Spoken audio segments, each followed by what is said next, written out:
स्वागत है आपका प्रकाश विद्या मंदिर इंटर कॉलेज महमूदाबाद सीतापुर और बाबूराम सावित्री देवी इंटर कॉलेज शेखपुर बिलौली सीतापुर की ई लर्निंग क्लास में। आज जिस टॉपिक को हम लोग पढ़ेंगे वो है समुच्चय, मीन्स सेट, जिसको कहते हैं समुच्चय।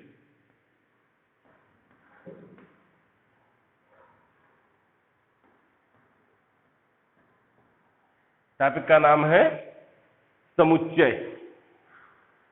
सबसे पहले जो ये समुच्चय की संकल्पना है, इसको सबसे पहले जॉर्ज कैंट, जर्मन गणितज्ञ थे, जर्मन गणितज्ञ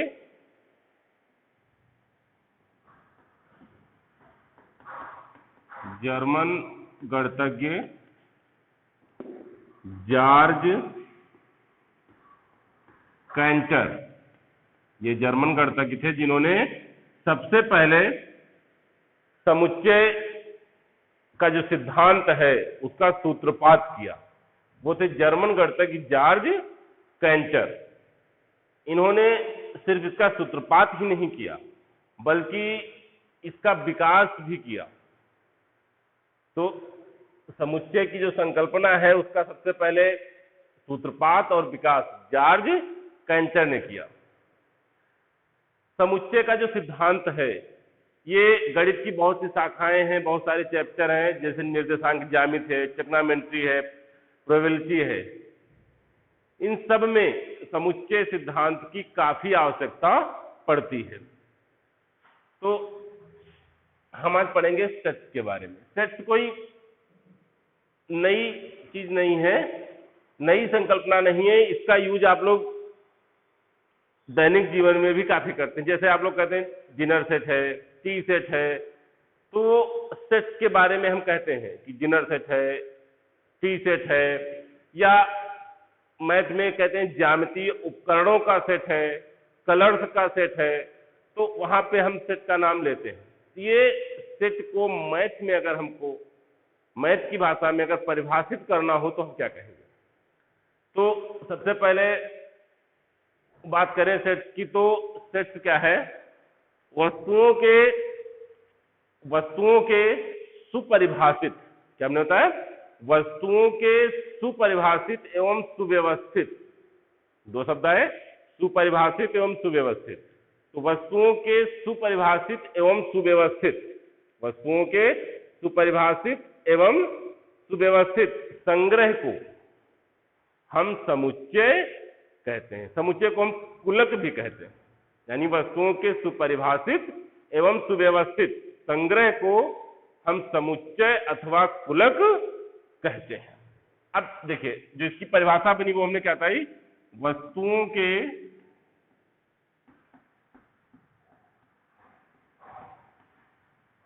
सुपरिभाषित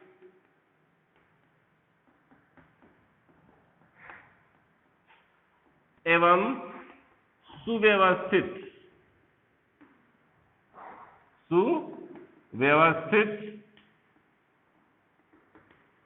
संग्रह को समुच्चय यानी सेट कहते हैं।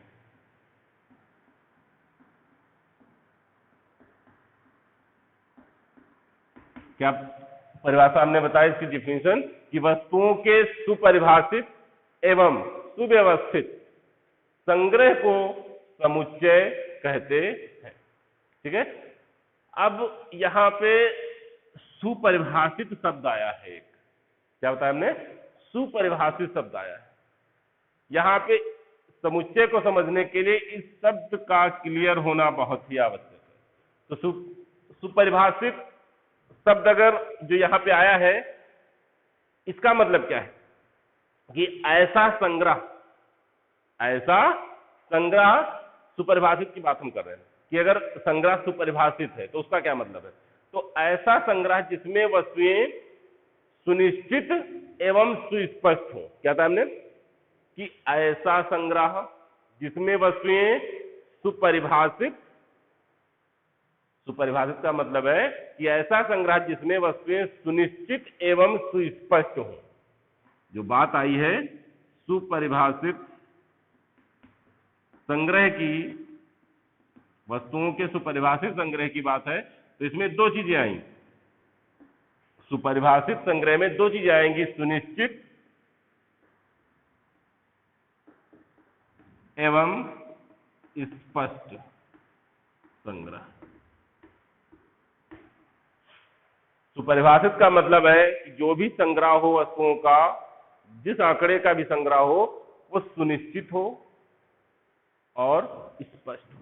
सुनिश्चित का मतलब है कि वस्तुओं का जो संग्रह है उसमें वो सम्मिलित है या नहीं, ठीक है, उसमें वो सम्मिलित हो सकता है अथवा नहीं। इसको हम ऐसे समझ सकते हैं, जैसे क्लास है आपकी, उस क्लास में बहुत सारे बच्चे बैठे हुए हैं। अगर कहा जाए कि लंबे छात्रों का समुच्चय, कहा जाए लंबे छात्रों का समुच्चय, तो अगर ये कहा जाएगा कि लंबे छात्रों का समुच्चय, तो अब लंबाई का कोई मानक नहीं है। एक व्यक्ति की नजर में एक छात्र लंबा हो सकता है और अगले व्यक्ति की नजर में वो छात्र लंबा नहीं हो सकता है। यानी अगर लंबे व्यक्तियों के संग्रह की बात करें तो इसमें किस छात्र को उसमें रखा जाए और किसको न रखा जाए, ये हम क्लियर नहीं कह सकते, यानी निश्चितता से नहीं कह सकते हैं। तो यानी ऐसा संग्रह सुनिश्चित नहीं है। दूसरी बात अगर कही जाए कि 3 फीट से लंबे छात्रों का संग्रह, तो स्पष्ट रूप से हम ऐसे संग्रह को निश्चित कर सकते हैं कि कौन सा छात्र इस संग्रह में आएगा और कौन सा नहीं आएगा। तो ये बात हुई सुनिश्चितता की। दूसरा शब्द आया स्पष्ट। तो परिभाषित के लिए एक शब्द आया सुनिश्चित और दूसरा स्पष्ट। स्पष्ट का मतलब है कि इस संग्रह में जो भी संग्रह किया जाएगा उसमें कोई भी दो वस्तुएं या दो से अधिक वस्तुएं एक समान नहीं होंगी। यानी समुच्चय में कहने का मतलब है कि कोई भी नंबर रिपीट नहीं होगा, कोई भी नंबर दो बार नहीं लिखा जाएगा। तो इसको कहते हैं सुस्पष्ट, सुनिश्चित एवं सुस्पष्ट संग्रह। ठीक है, तो ये परिभाषा हुई कि वस्तुओं के सुपरिभाषित एवं सुव्यवस्थित संग्रह को समुच्चय कहते। ठीक है, फिर दूसरी बात आती है समुच्चयों का निरूपण। लिखा कैसे जाता है, समुच्चय को लिखते कैसे हैं। तो अब तक हमने पढ़ा कि जर्मन गणितज्ञ थे जॉर्ज कैंटर, जर्मन गणितज्ञ थे जॉर्ज कैंटर, जिन्होंने सबसे पहले समुच्चय सिद्धांत का सूत्रपात किया और इसका विकास किया। फिर इसकी परिभाषा हमने पढ़ी कि वस्तुओं के सुपरिभाषित एवं सुव्यवस्थित संग्रह को हम समुच्चय कहते हैं। ठीक है, हम समुच्चय कहते हैं। ठीक है, इसके बाद बात आती है समुच्चयों का निरूपण।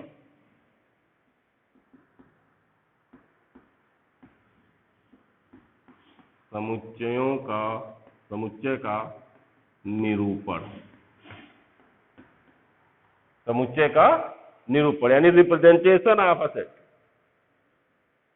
कैसे इनको लिखा जाता है, यानी बात हम करने जा रहे हैं रिप्रेजेंटेशन ऑफ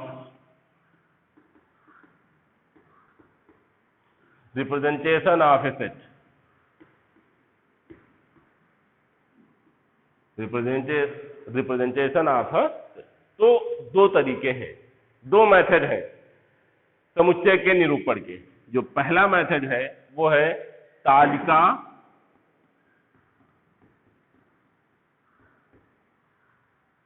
अथवा सूची अथवा रोस्टर मेथड, अथवा रोस्टर विधि।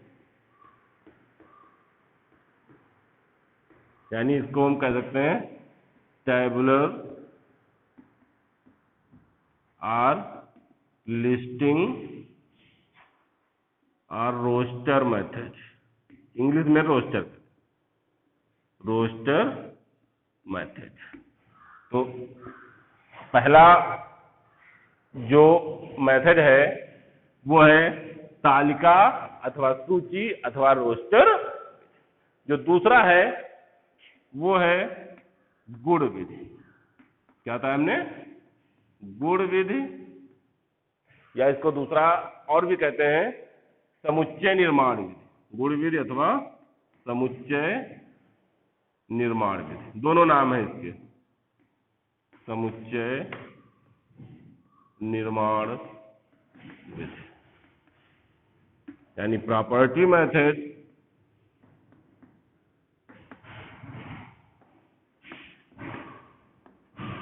प्रॉपर्टी मेथड और सेट बिल्डर मेथड।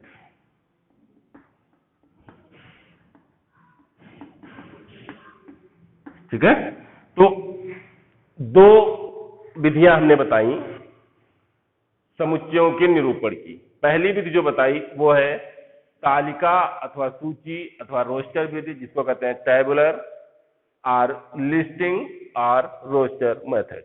दूसरा है गुण विधि अथवा समुच्चय निर्माण विधि, यानी प्रॉपर्टी मेथड और सेट बिल्डर मेथड। ठीक है, इन दो विधियों से समुच्चय को हम लिखते हैं। तो सबसे पहले हम बात करते हैं तालिका अथवा सूची अथवा रोस्टर। जैसे पहला एग्जाम्पल हम लेते हैं, प्रथम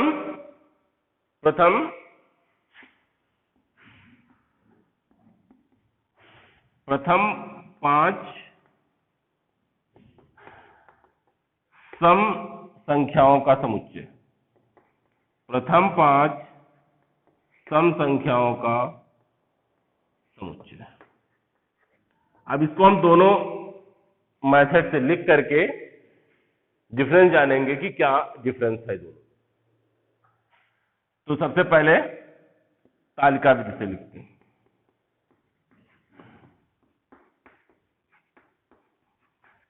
अगर संख्याओं का समुच्चय अगर ए लिखना हो तो प्रथम 5 सम संख्याएं जानते हैं आप लोग, उनको ऐसे हम लिखेंगे 2, 4, 6, 8, 10।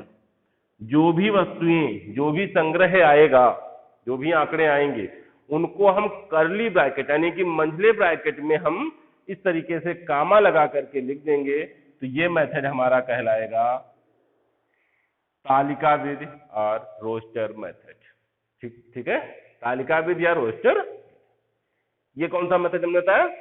तालिका विधि से प्रथम 5 सम संख्याओं का जो समुच्चय था वो हमने लिखा। अब इसी को अगर हमको लिखना हो दूसरी विधि से, जिसका नाम है गुण विधि अथवा समुच्चय निर्माण विधि, तो अगर दूसरे मेथड से इसको लिखना हो तो हम कैसे लिखेंगे ये देखिए।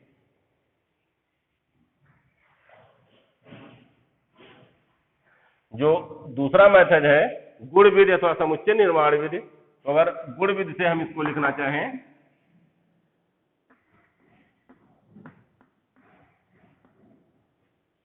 गुण विधि से इसको लिखना चाहें प्रथम 5 सम संख्याओं का समुच्चय।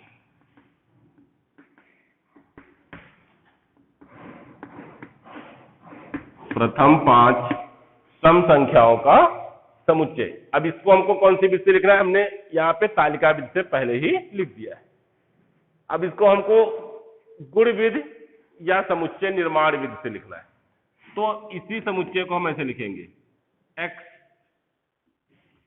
सच दैट, इसको क्या पढ़ेंगे? Such that. ऐसा है कि x such that x belongs to, ये सिंबल आप लोग जानते होंगे, बिलोंग टू कहते हैं उसको। x बिलोंग टू प्रथम 5 सम संख्याएं, और कर्ली ब्रैकेट में ये बंद हो जाएगा। तो ये विधि कौन सी हमने बताई? गुण विधि, और ये है तालिका विधि। तालिका विधि में सीधे आंकड़े लिख दिए जाते हैं और यहां पर इस प्रकार से इसको रिप्रेजेंट किया जाता है। एक और एग्जांपल से हम समझते हैं इसको, दोनों में डिफरेंस क्या है।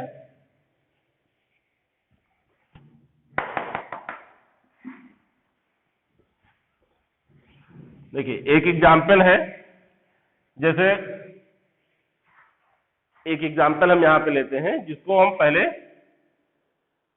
जो पहला मेथड था तालिका विधि, इसको हम तालिका विधि से लिखते हैं। तालिका विधि में ए जो समुच्चय है वो कुछ ऐसा है, किस प्रकार से 1, 4, 9, 16, 25 एंड ठीक है, एंड सो ऑन। अब इसको हमको लिखना है कौन सी विधि में, जो दूसरी वाली विधि है, गुण अथवा समुच्चय निर्माण विधि। गुण अथवा समुच्चय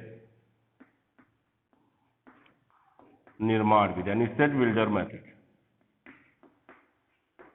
अब समुच्चय निर्माण विधि में अगर इसको हमको कन्वर्ट करना हो इसी ए को, तो हम ऐसे लिखेंगे एक्स सच दैट। सबसे पहले तो हम जान लें कि ये है क्या वास्तव में, लिखा कैसे है।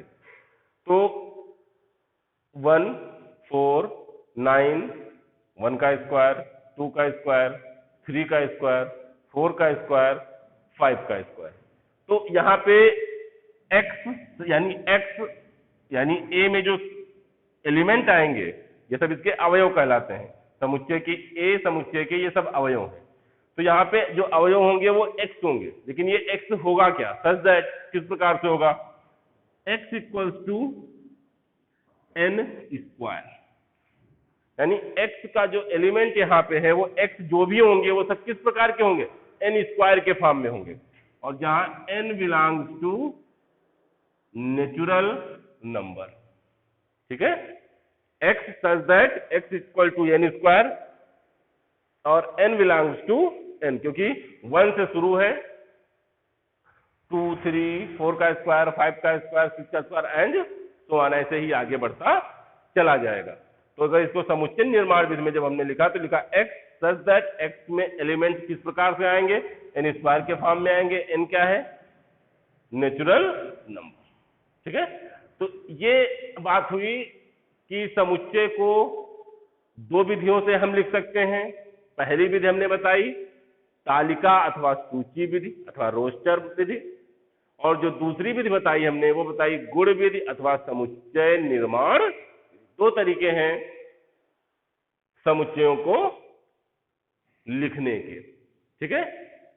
इसके बाद हम बात करेंगे डिफरेंट टाइप ऑफ सेट के, यानी जो ये समुच्चय हैं ये कई प्रकार के होते हैं। देखिए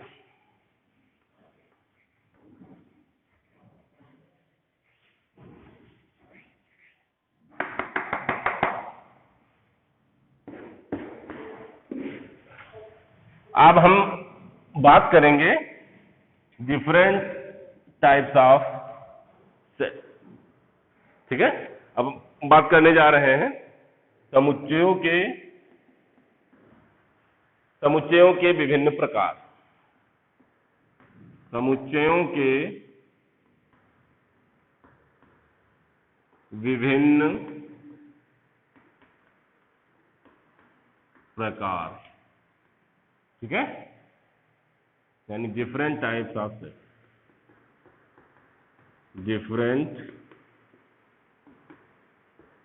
डिफरेंट टाइप्स ऑफ सेट। समुच्चयों के विभिन्न प्रकार, डिफरेंट टाइप्स ऑफ सेट, ठीक है। तो सबसे पहले जिस समुच्चय की हम बात कर रहे हैं वो है रिक्त समुच्चय। समुच्चयों के कई प्रकार होते हैं। पहला है जिसको कहते हैं नल सेट। नल सेट और एम्प्टी सेट और वाइड सेट, ठीक है।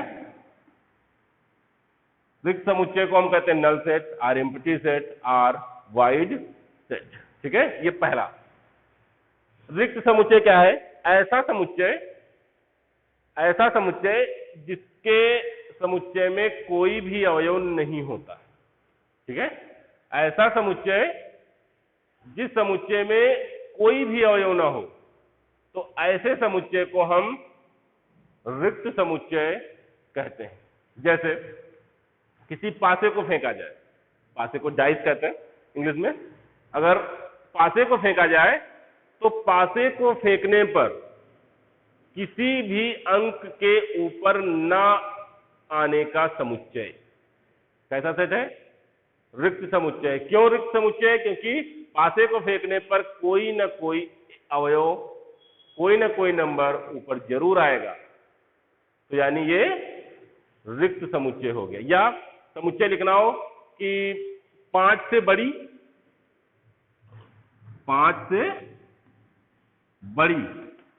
और 3 से छोटी संख्याओं का समुच्चय, तो ये समुच्चय कैसा है? रिक्त समुच्चय होगा। कैसा समुच्चय होगा? रिक्त समुच्चय होगा। क्यों होगा? क्योंकि 5 से बड़ी और 3 से छोटी, 5 से बड़ी और 3 से छोटी संख्याओं का समुच्चय है। तो जो संख्या 5 से बड़ी होगी वो 3 से छोटी नहीं हो सकती। इसका मतलब है कि इस समुच्चय में कोई भी अवयव नहीं आएगा। ऐसे सेट को हम नल सेट कहते हैं। अब रिक्त समुच्चय के बारे में कुछ चीजें और भी जान लेना जरूरी। लिखते कैसे हैं? रिक्त समुच्चय को, जैसे कोई ए अगर रिक्त समुच्चय है, ए यदि रिक्त समुच्चय है, ए यदि रिक्त समुच्चय है, तो ए को लिखने का तरीका होगा फाई। ठीक है, क्या था? रिक्त समुच्चय को हम फाई से लिखते हैं, है ना? रिक्त समुच्चय को ये ग्रीक अक्षर होता है फाई को ग्रीक अक्षर फाई से प्रदर्शित करते हैं।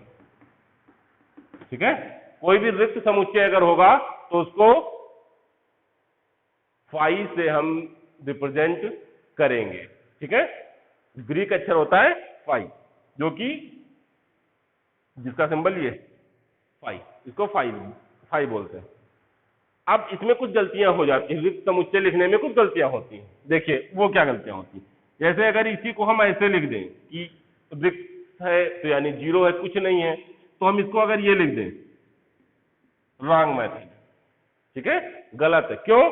क्योंकि यहां पे कर्ली ब्रैकेट यानी समुच्चय हो गया और उसमें 0 आ गया, तो 0 एक अवयव माना जाएगा, और जब अवयव माना जाएगा तो रिक्त नहीं हुआ, इसलिए ये मेथड गलत है। ठीक है, इस मेथड से नहीं लिखेंगे।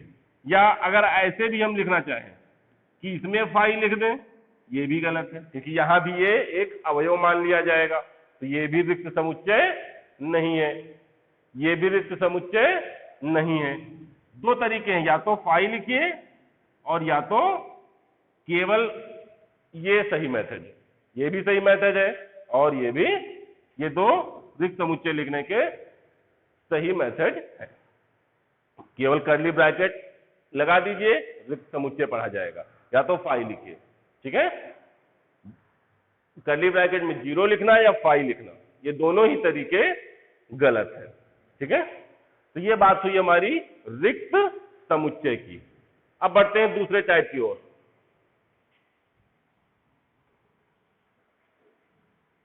दूसरा टाइप है एकल समुच्चय, सिंगलटन सेट। दूसरा है एकल समुच्चय।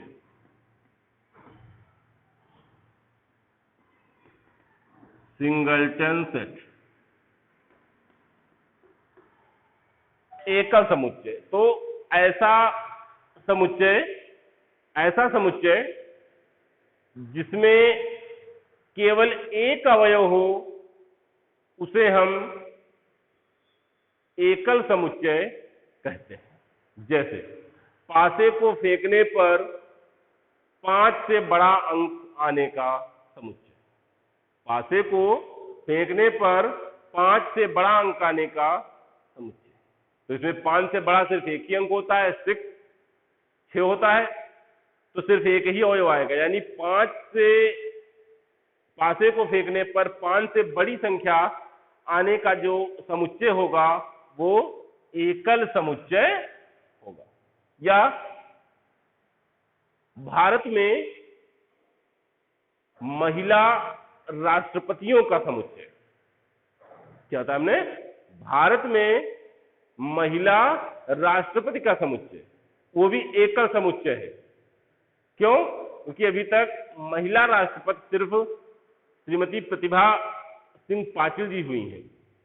श्रीमती प्रतिभा सिंह पाटिल जी हुई हैं, इसलिए ये भी एक एकल समुच्चय होगा, क्योंकि राष्ट्रपतियों में सिर्फ महिला राष्ट्रपति श्रीमती प्रतिभा सिंह पाटिल जी हैं। तो ये भी एक, तो चाहे पासे को फेंकने पर 5 से बड़ी संख्या आने का समुच्चय हो, तो पासे को फेंकने पर 5 से बड़ा अंक, 5 से बड़ा अंक आने का समुच्चय कैसा समुच्चय है? एकल समुच्चय है। या भारत में महिला राष्ट्रपति का समुच्चय, भारत में महिला राष्ट्रपति का समुच्चय, ये भी समुच्चय एकल समुच्चय है, क्योंकि श्रीमती प्रतिभा सिंह पाटिल जी केवल महिला राष्ट्रपति हैं, तो ये भी एक एकल समुच्चय है, ये भी एक एकल समुच्चय। फिर दूसरा आता है परिमित समुच्चय। तीसरा आता है, अगला है परिमित समुच्चय। तीसरा आता है परिमित समुच्चय, फाइनाइट सेट। तो ऐसा समुच्चय जिसके अवयवों की संख्या को काउंट किया जा सके, जिसके अवयवों की संख्या को काउंट किया जा सके, परिमित समुच्चय है। जैसे प्रथम 10 सम संख्याओं का समुच्चय परिमित समुच्चय है। पासे को फेंकने पर सम संख्या आने का समुच्चय परिमित समुच्चय है। ऐसे कोई भी समुच्चय हो जिसकी संख्या को हम काउंट कर सकें, जिसके समुच्चय में अवयवों की संख्या को हम काउंट कर सकें, तो वो परिमित समुच्चय होता है। चौथा आता है अपरिमित समुच्चय। तो ऐसा समुच्चय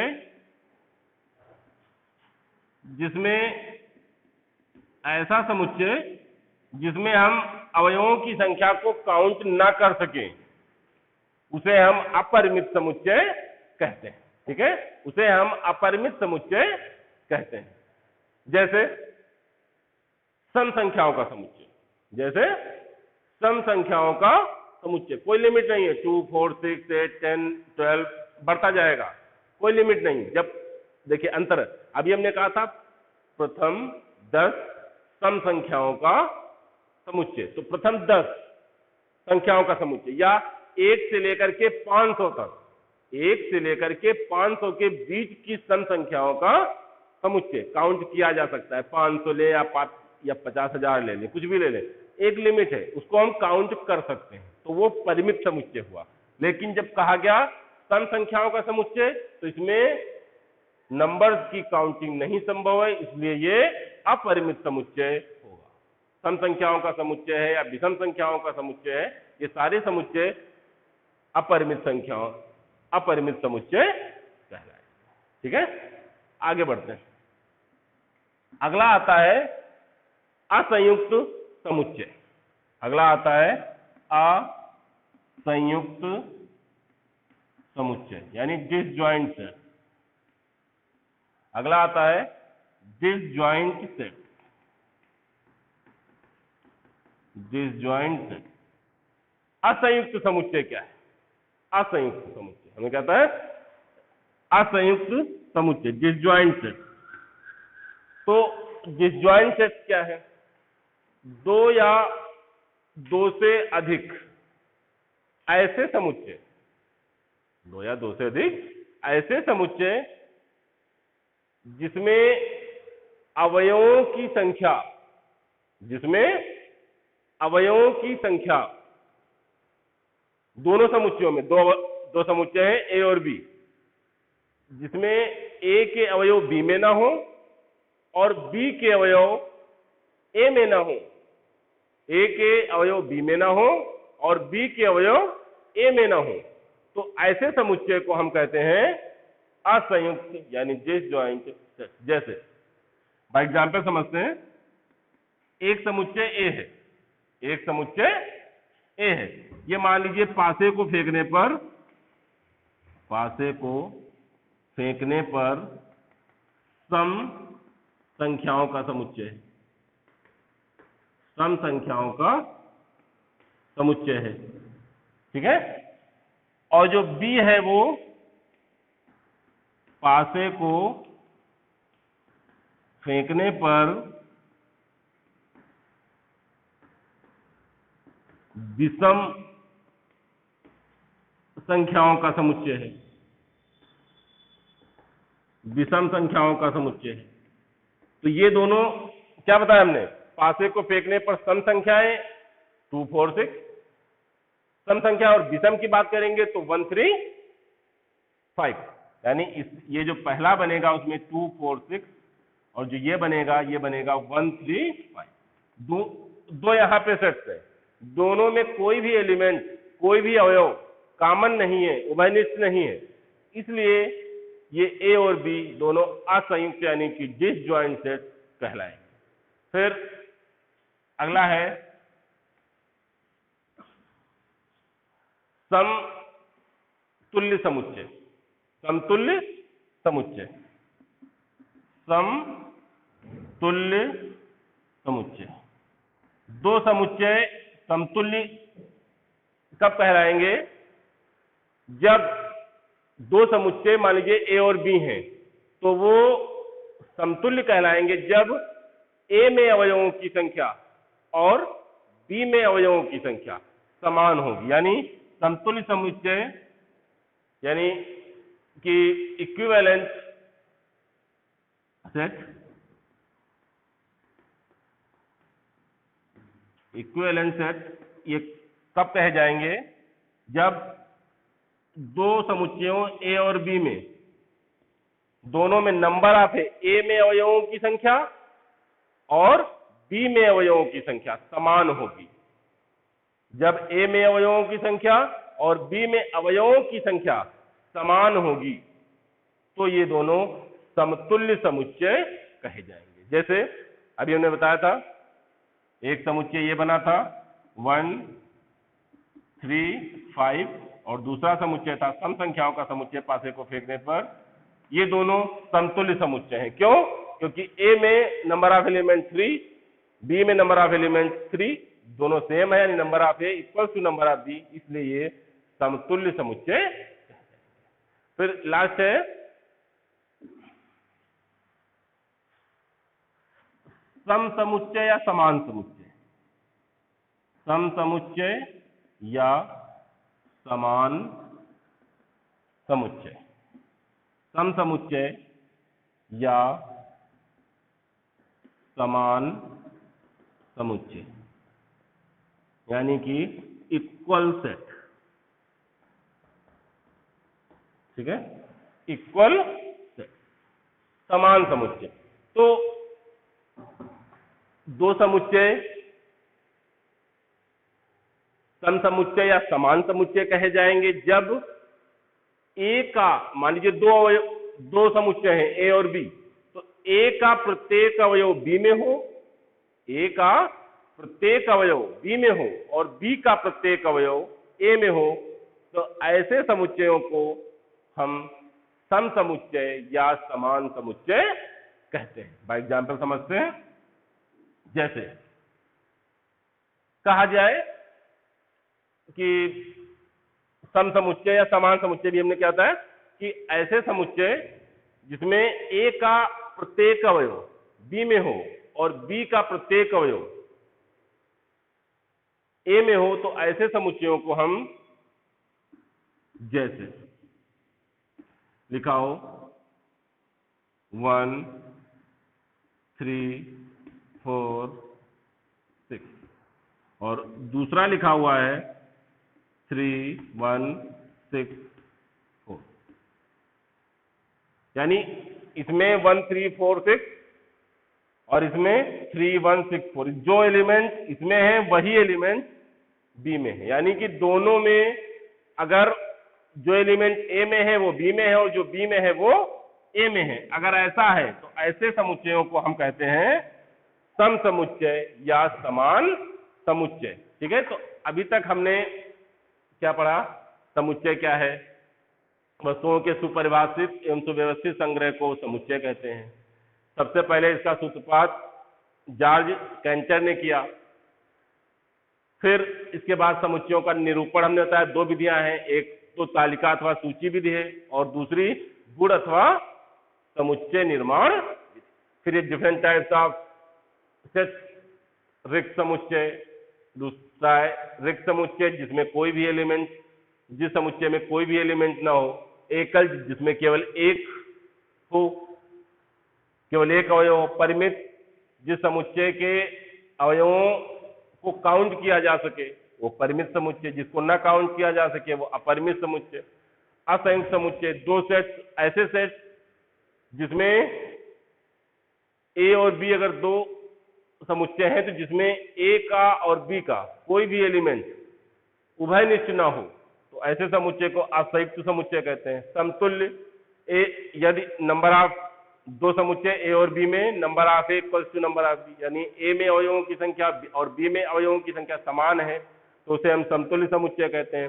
सम समुच्चय या समान समुच्चय, ऐसे दो समुच्चय जिसमें ए का प्रत्येक अवयव बी में हो और बी का प्रत्येक अवयव ए में हो, ऐसे समुच्चय को हम सम समुच्चय या समान समुच्चय कहते हैं।